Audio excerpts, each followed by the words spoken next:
Maspalad. Siya po yung anak kong may sakit na thyroid. Salamat po sa lahat ng tumulong sa amin. Ayan.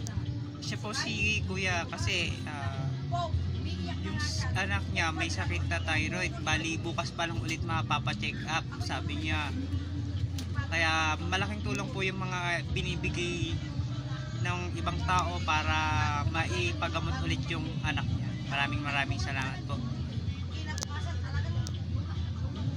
Tapos pakikita natin yung kanilang bahay. Medyo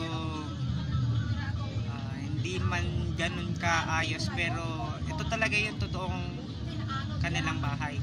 Kasi meron nag-i-issue ng sila daw ay taga Cabanatuan City, pero taga Barangay Labi po sila ngayon. Tama po ba? Opo.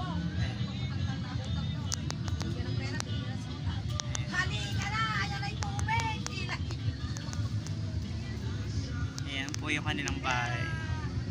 Ayun yung biyanan niya.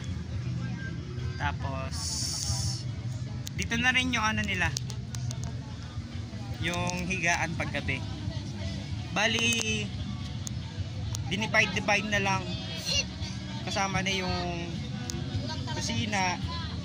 Tapos yung kabila, ayan nga ulit, babalik yung kanilang, ayan, yung kwarto. Tapos sa gawi doon, yun yung lutuan.